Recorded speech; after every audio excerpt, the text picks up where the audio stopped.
And welcome back again. And it's been a while since I've had a viewer top 10. And Ben sent me his list. Ben is a newcomer to stamp collecting who's come to the hobby via numismatics. He has a big interest in old and ancient coins.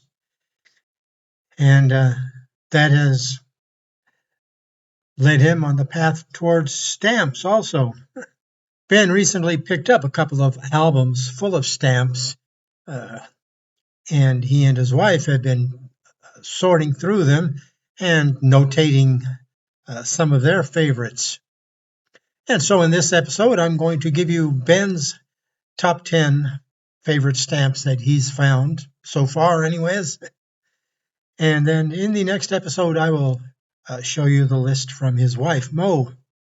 So to begin with, we have this one from Egypt. It's got number 389 from 1957, and it depicts the evacuation of Port Said by British and French troops.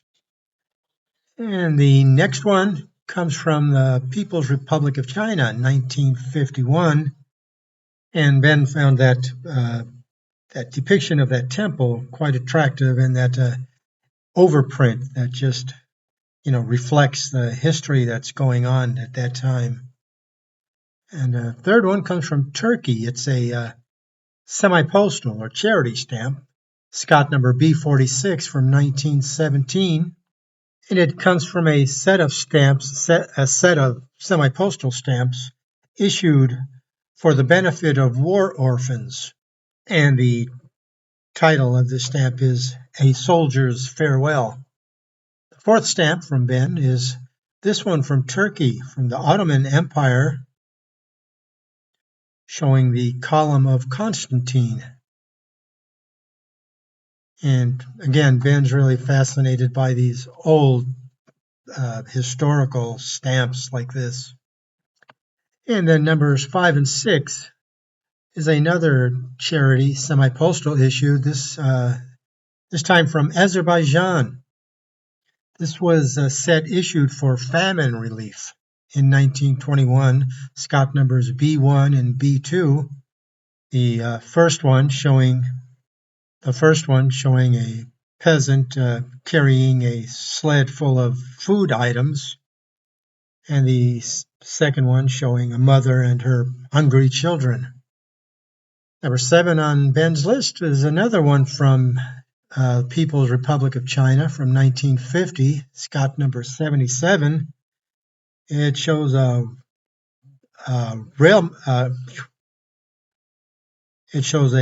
train and a postman, a post runner.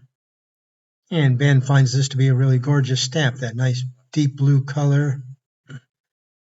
And then number 8 is this really nice stamp from Sarawak. Ben finds Sarawak to be an incredibly interesting place. And in his collection, he found a number of stamps from Sarawak, with this one being his favorite, depicting a young orangutan, or looks like, what's that guy's name? Curious George. But yeah, Sarawak was particularly noted for having attractive stamps at that time.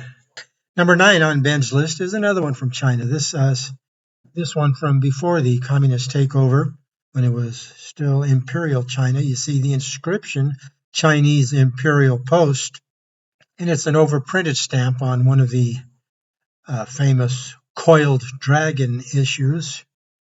This is Scott number 149 from 1912. And the last stamp on Ben's list is this one from Manchukuo.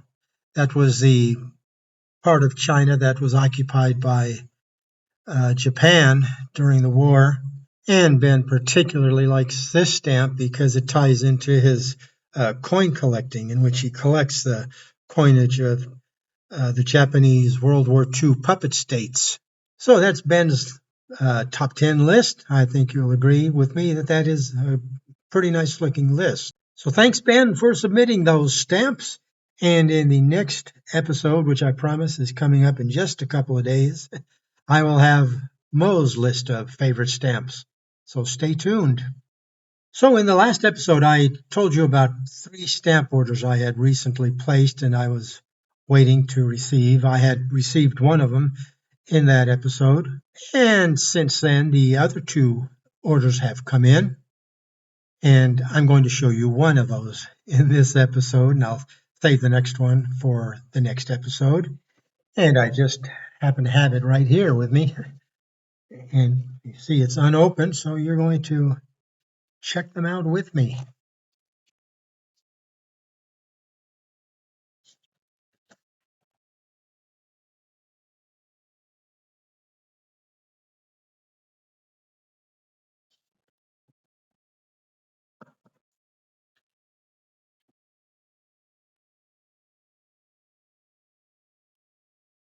And let's see, these are some old Portugal, surprise, and one United States stamp.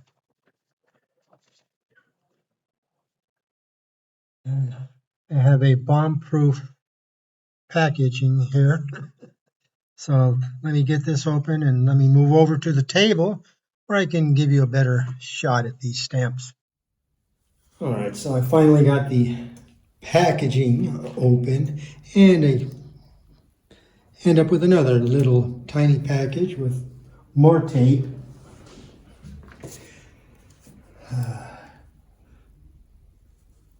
I hate the way some dealers think that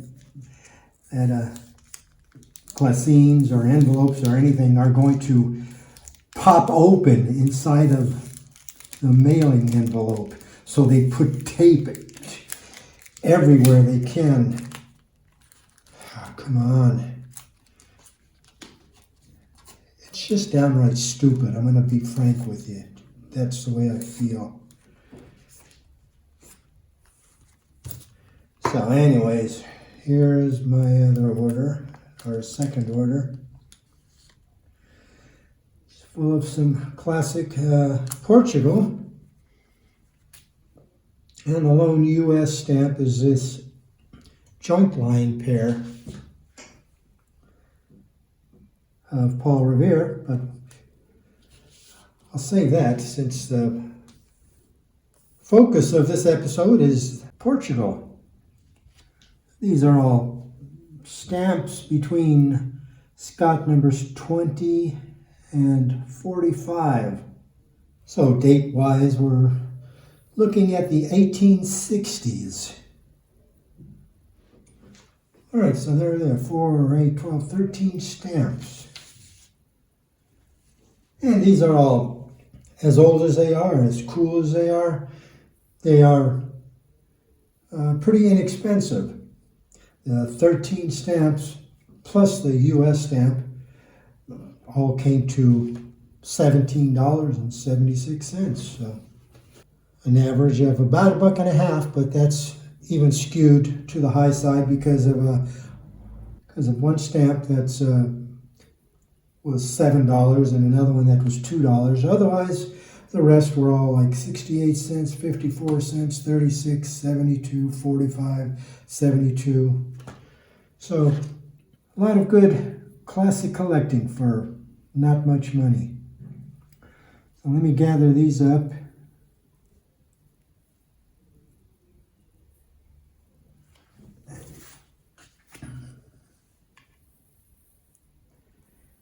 And I'll stick them in the stock book.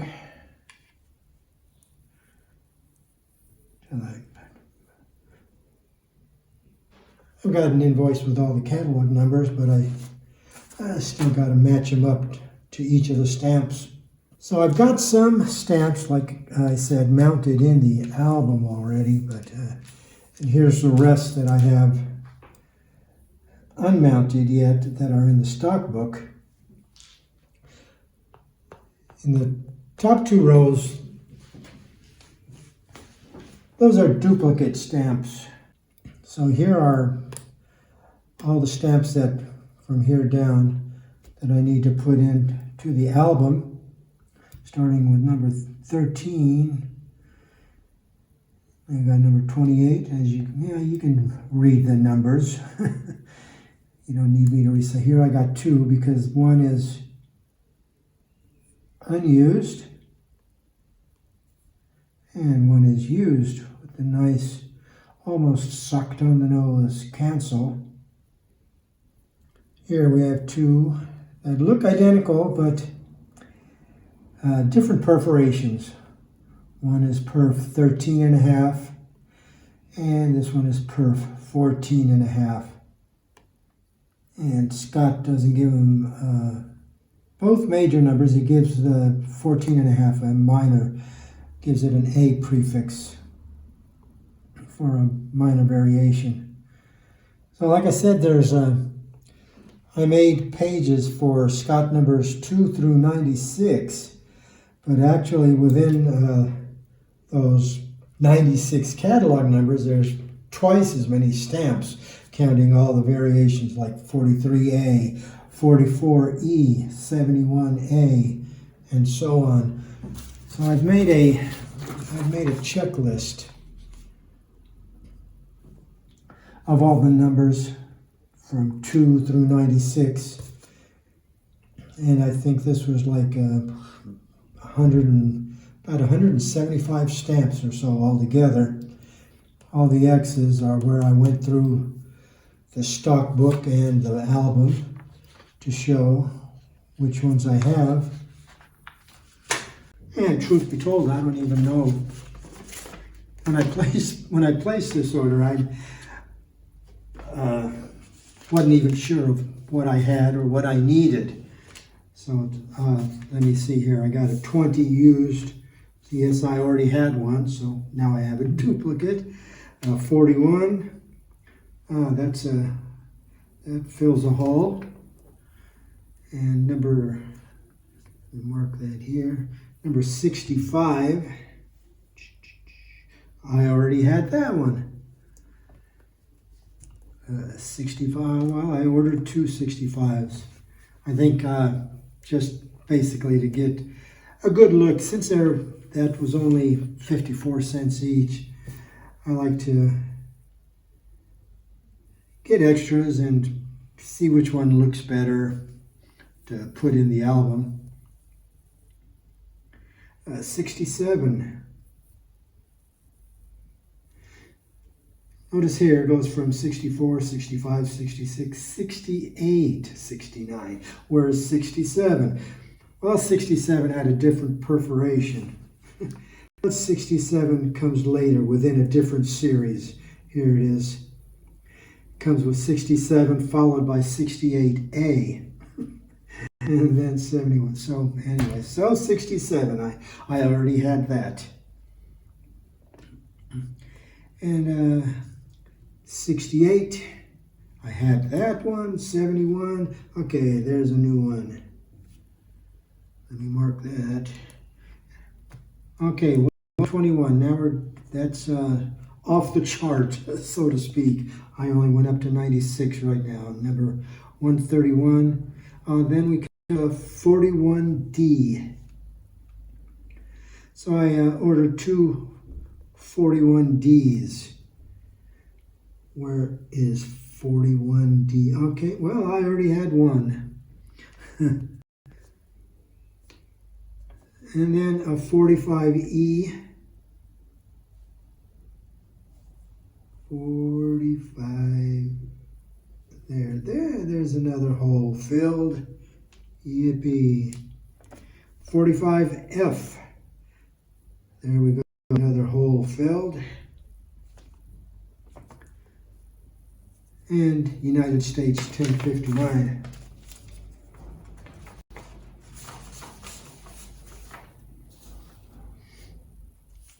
All right, so let me show you the album.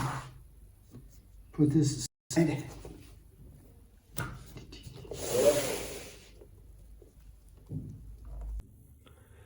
So here's the album, pages for Portugal. Like I said, from 2 through 96. I started with number 2 because number 1 is a stamp I will never afford. So why take up space with a stamp I'll never have? So I've been putting the clear mounts, pre-mounting them onto the stamp squares, and I'm using Show Guard clear mounts, size 62, meaning they are 62 millimeters high, or they fit stamps that are 62 millimeters high stamps, or blocks of stamps, or souvenir sheets.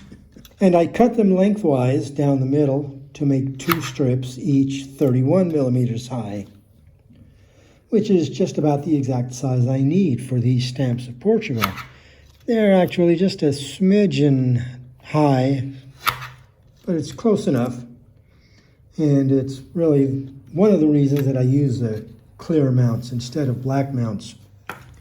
Any size differences, or if you don't get a nice straight cut and you have a little angled cut, maybe that can happen with this cheap Show Guard guillotine mount cutter. So any size differences or cuts that are not quite square, they're hardly visible, unlike black mounts where any anomalies in cutting them out, they stick out like a sore thumb. And you don't have to be as precise with the clear mounts in centering the stamps within the mount, although you do still have the border around the stamp box, which you want to be reasonably centered in.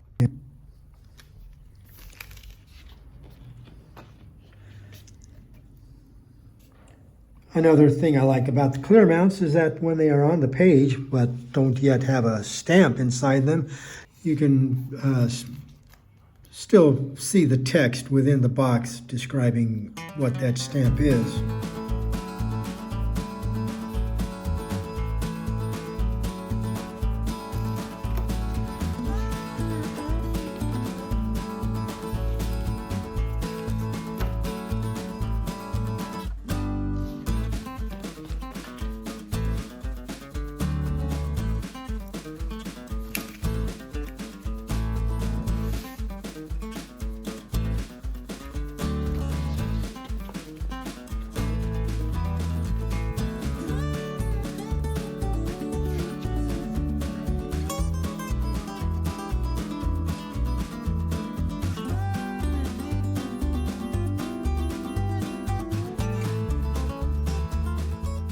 So here's the last page of what I have so far. All the mounts are pre-mounted now on all the pages and ready to accept the stamps. All right, so I've got them all identified now and got the ones I need to put in the album, starting with number 41, which is this 25 Reis rose stamp depicting a cameo profile of King Louis. Okay, here's number 41. And when you split the Show Guard mounts down the middle, like I do, then you wind up with a Howard type of mount that just hinges, or it's connected at the bottom and just opens up quite easily, and it's pretty secure.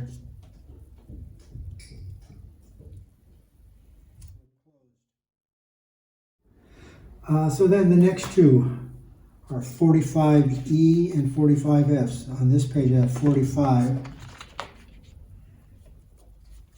45B, 45C. Okay, 45E. Let me scoot up a bit. 45E is a 100 Reis pale lilac, and pale is an understatement.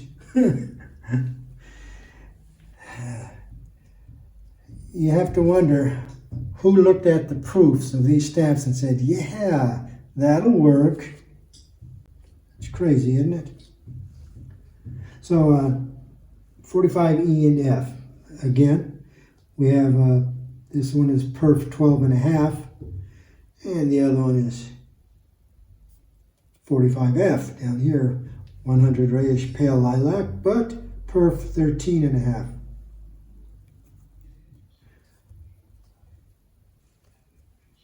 Well, these aren't bad. You got nice circular date stamps.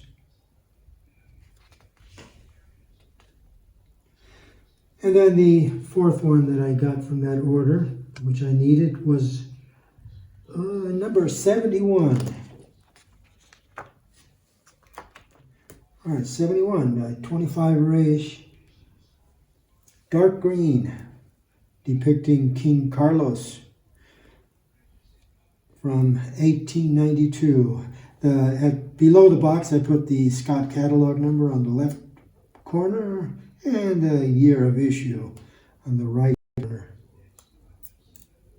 The description of the stamp inside, 25R dark green.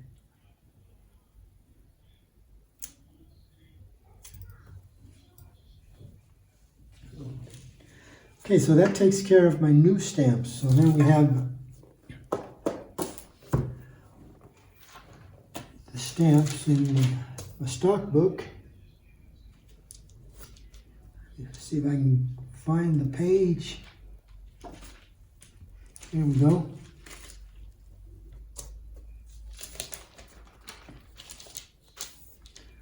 So number 13, that is a nice mint stamp. But I already have a used copy mounted in the album, so maybe later when I get more unused copies, I'll create a separate page for them.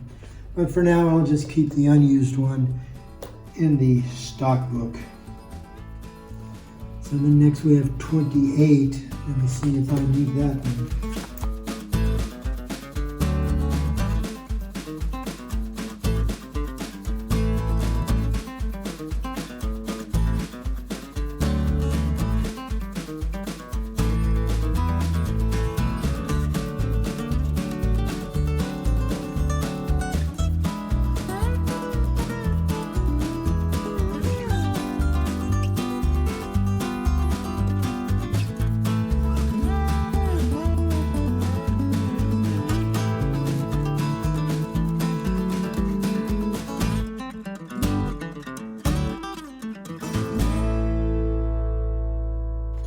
A, where are you?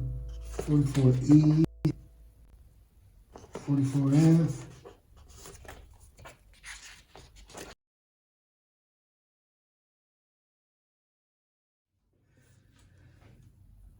Hey, so this just happened. You'll notice all the empty stamps now, just the tags left. That's because I continued through mounting all the stamps. And when I finally got done, I got up, looked at the phone, and saw a message, iPhone storage full. So anyway, now I'm done.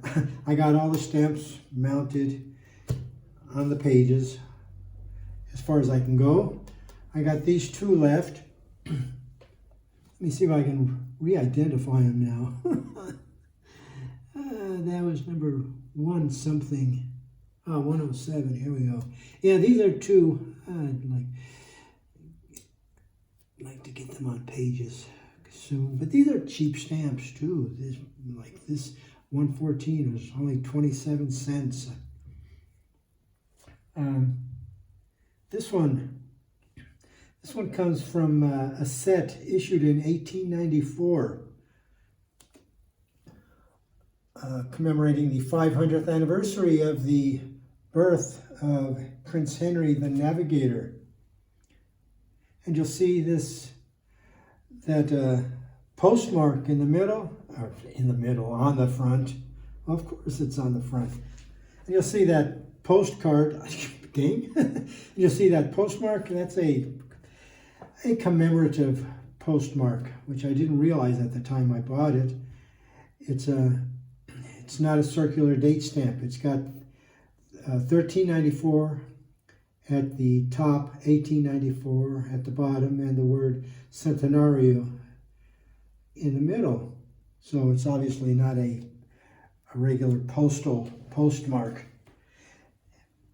And in fact, when I searched all the used stamps on Hipstamp, there was not a one that had a regular date, city and date stamp. They were all the CTO cancels. So it might be interesting to search for an actual postal postmark.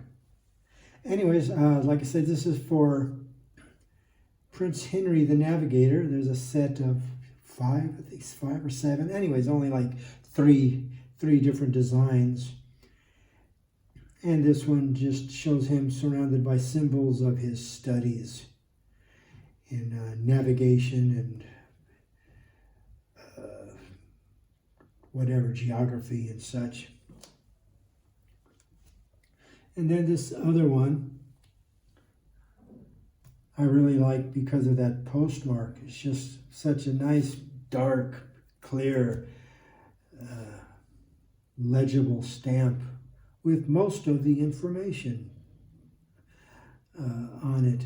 Lisboa Central, I guess, Central Post Office. And I don't know what the bottom word is, Sacao. And it's from dated December 21st, 1899. So a really beautiful looking 100-year-old stamp, 125-year-old stamp for just 27 cents. Can't beat that. What a hobby, isn't it? So here's where I stand with the Portugal section of my album. Starting at the beginning, like I said, just start with number 2. And you'll notice also, as I turn the pages, only the first page has the Portugal heading, because after that, I know I'm looking at Portugal. And I don't like to, take up any room that might go towards more stamps. I like as many stamps as I can get on the album page. I like looking at masses of stamps. So there's page 1. And if anyone's counting the stamps as we go along, leave a note in the comment how many there are.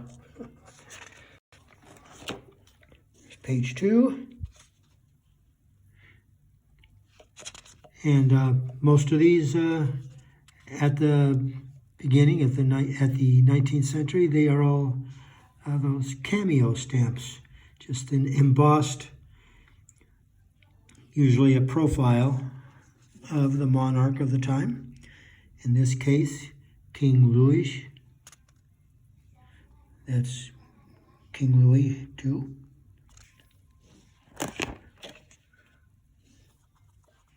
Next page.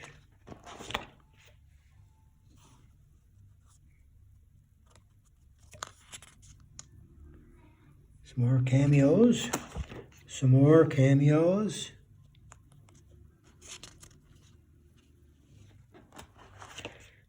Nothing here. This is the ribbed paper.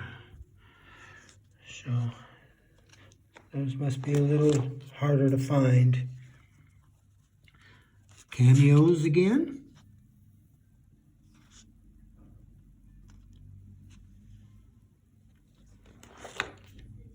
Now we get into regular engraved images. Yeah, not engraved, but these were all done by letterpress. And that is an older King Louis. So since we started in the 1860s, and we're now up to 1880, so he's quite a bit older.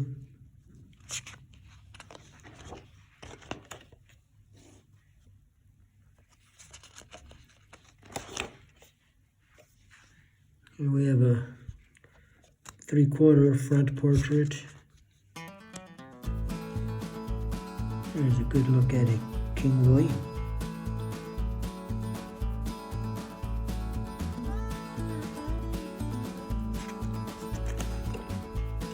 And then King Carlos.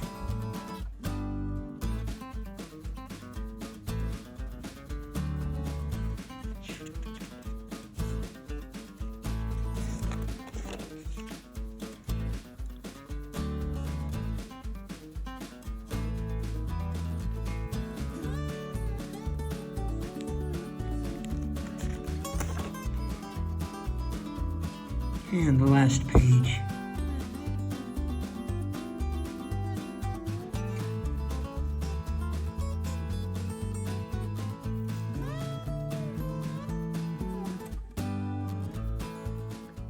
All right, so that was a look at how my Portugal collection is coming along. I hope you enjoyed that peek over my shoulder. And I hope you'll join me next time when I open up the third order and show you another viewer top 10. So hope you'll join me then. Until then, this is Ted the Talking Stamp Collector wishing you all happy stamping.